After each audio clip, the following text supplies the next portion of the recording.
Assalamualaikum warahmatullahi wabarakatuh. Baiklah anak-anak, sebelum kita memulai pelajaran pada siang hari ini, marilah kita berdoa bersama-sama. Berdoa mulai. A'udzu billahi minasyaitonir rajim. Bismillahirrahmanirrahim. Raditu billahi rabba wa bil islami dina wa bi Muhammadin nabiyya wa rasula. Rabbi zidni ilma warzuqni fahma. Amin. Baik, sebelumnya ibu absen dulu ya. Hari ini siapa yang tidak berangkat? Nihil. Alhamdulillah. Hari ini nihil ya. Baik, hari ini kita akan memasuki bab 5, yaitu hari ini kita akan membahas tentang pernikahan. Apa? Waduh, pada semangat ini ya kalau membahas pernikahan. Oke. Yang pertama yaitu pengertian nikah.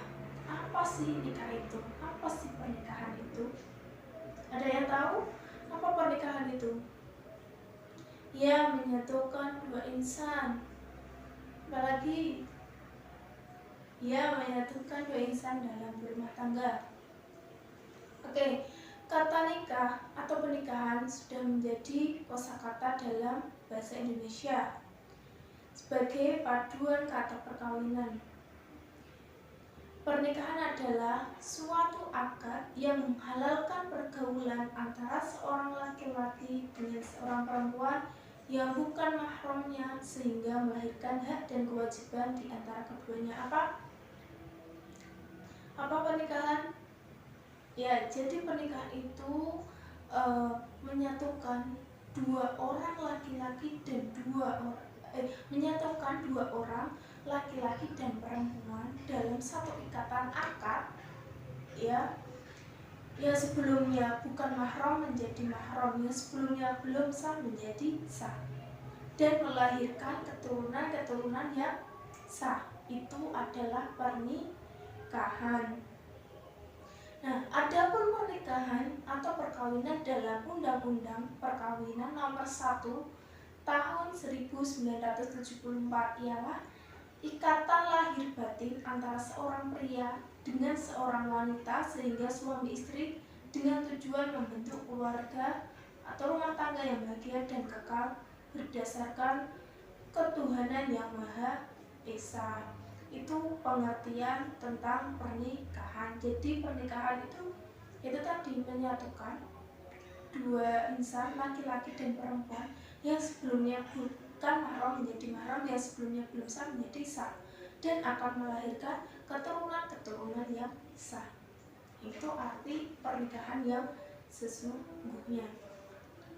Hukum selanjutnya itu hukum pernikahan.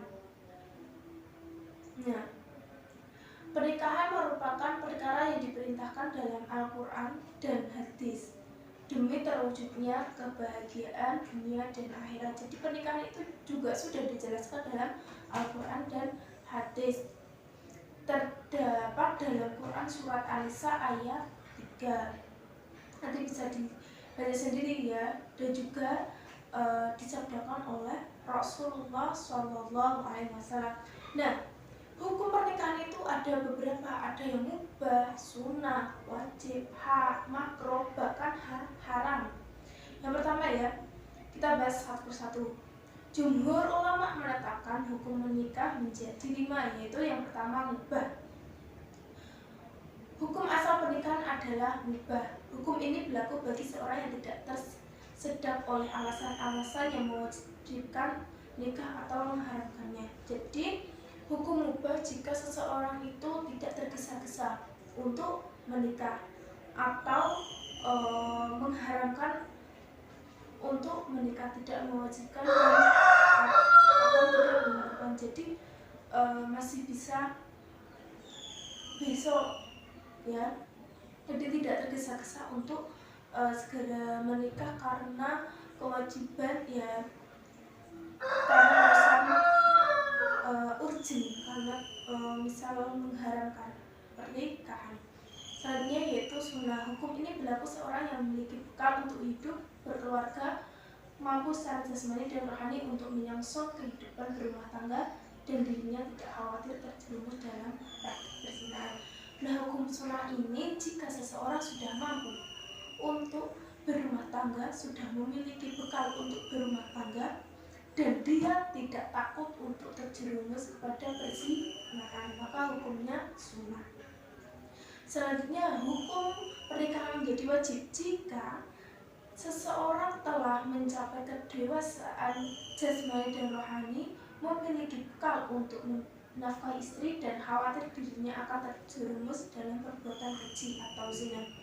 Nah, hukum nikah ini menjadi wajib jika seseorang itu sudah dewasa, sudah memiliki bekal sehat jasmani rohani, dan dia takut akan perzinahan, maka dia wajib untuk menikah. Daripada pacaran terjerumus ke perzinahan, lebih baik orang tersebut menikah, itu malah lebih baik.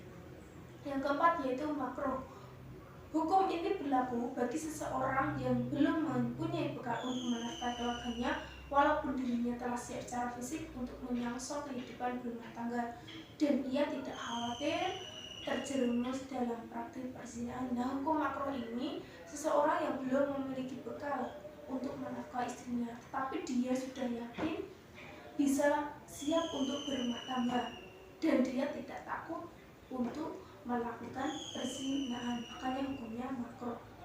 Nah, hukumnya haram, yang terakhir yaitu hukumnya haram, berlaku bagi seorang menikah dengan tujuan menyakiti, mempermainkannya, serta memeras hartanya. Nah, hukumnya haram jika seseorang menikah hanya untuk bersenang-senang, hanya untuk menyakiti, ya, hanya untuk menyakiti, apalagi memeras hartanya. Misal menikah seorang laki-laki menikahi seorang janda Pak, ya, dia bertujuan untuk memeras hartanya, ya, itu maka hukumnya menjadi haram. Selanjutnya yaitu meminang atau hibah. Apa sih itu meminang? Apa itu hibah? Hibah artinya pinangan, yaitu permintaan seorang laki-laki kepada seorang perempuan untuk dijadikan istri dengan cara-cara umum yang sudah berlaku di masyarakat. Nah, jadi hibah ini adalah, kalau bahasa Jawanya, nembung, ya. Jadi meminta kepada seorang laki-laki, meminta kepada orang tuanya, orang tua si perempuan minta izin untuk menikahi anak perempuannya. Caranya bagaimana?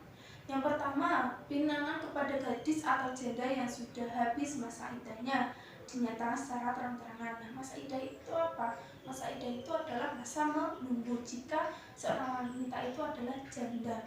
Nah, masa iddahnya seorang janda itu berapa hari? Yaitu 40 hari, ya. Setelah itu yang kedua, pinangan kepada janda yang masih berada dalam masa iddah talak, bain, atau ditinggal mati suami tidak boleh dinyatakan secara terang-terangan. Nah, jika meminang atau menghibah seorang janda yang masih dalam masa iddah, entah itu masa iddah ditalak maupun masa iddah ditinggal suaminya, meminang tidak boleh secara terang-terangan, ya, harus disembunyikan.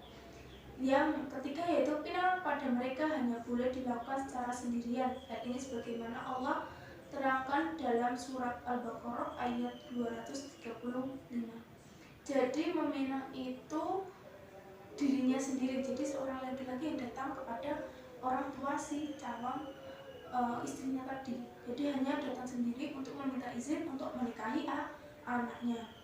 Nah, yang kedua yaitu perempuan yang boleh dipinang itu siapa saja. Yang pertama, perempuan yang bukan berstatus sebagai istri orang, jelas, ya, nggak boleh meminang calon istri yang ternyata sudah menjadi istri orang. Yang kedua, perempuan yang tidak dalam masa iddah. Yang ketiga, perempuan yang belum dipinang oleh orang lain. Ya, sampai sini ada pertanyaan? Ya, nggak boleh, ya, meminang meminang perempuan yang sudah dipinang oleh laki-laki lain itu tidak boleh, ya. Tadi di syaratnya sudah ada. Jadi pinangan kepada perempuan yang belum dipinang oleh orang lain. Nah, itu tadi tentang pernikahan dan meminang dan atau hibah. Tadi hukum pernikahan ada berapa? Ada 5. Yang pertama mubah, yang kedua wajib, yang ketiga sunnah, 4 makruh dan haram. Nah, tadi pernikahan yang hanya menyakiti itu hukumnya apa? Iya, hukumnya haram. Terus jika seseorang menikah, dia sudah mapan, sudah memiliki bekal, dia sehat jasmani dan rohani, dan takut untuk berbuat zina, maka hukumnya nikah apa? Ya, hukumnya pernikahan menjadi wajib karena dia takut akan terjerumus kepada perzinahan, maka hukumnya menjadi wajib. Nah, kalau hibah atau meminang tadi apa? Ya, meminta kepada orang tua wanita anaknya, si anaknya untuk dinikahi. Ya, jadi saat meminang si laki-laki datang sendirian. Ya, tadi sudah dijelaskan juga di firman Allah Subhanahu wa taala di surat Al-Baqarah ayat 235. Nah, itu tadi tentang pernikahan. Nah, ini kita harus memahami tentang mahram. Apa sih itu mahram? Mahram adalah orang baik laki-laki maupun perempuan yang haram dinikahi. Nah, ini penting ya, ini penting sekali. Yang pertama, sebab haram dinikahi untuk selamanya wanita, ya. Yang pertama wanita, pertama ibu, ya. Yang kedua anak perempuan beserta jalur keturunannya. Yang ketiga saudara perempuan. Keempat bibi dari jalur ayah. Kelima bibi dari jalur ayah secara mutlak, secara jalur ke atasnya.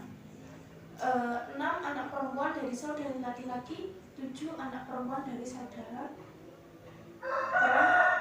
Itu juga tidak boleh. Jadi ibu tidak boleh, anak perempuan tidak boleh.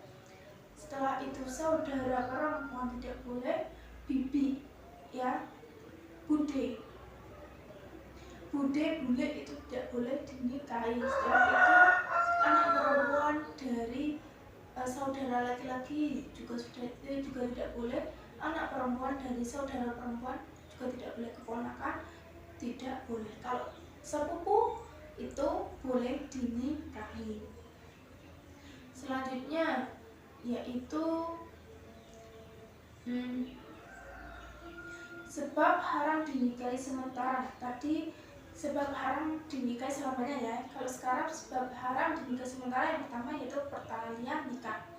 Perempuan yang masih dalam ikatan perkawinan haram dinikahi oleh laki-laki lain.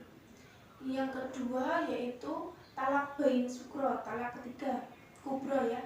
Bagi seorang laki-laki yang mencerai istrinya dengan talak ketiga, haram baginya menikah dengan mantan istrinya itu selama ia belum dinikahi oleh laki-laki lain. Kalau yang pertama itu pertalian nikah, selama seorang wanita masih dalam ikatan perkawinan tidak boleh dinikahi.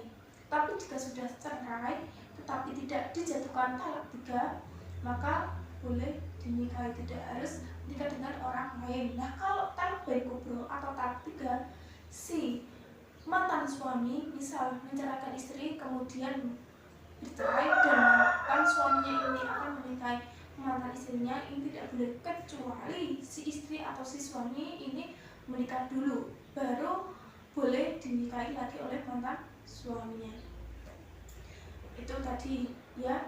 Yang ketiga yaitu memadu 2 orang perempuan bersaudara. Nah, ini tidak boleh seseorang laki-laki memadu menikahi 2 orang saudara sekaligus, ya. Ini tidak boleh.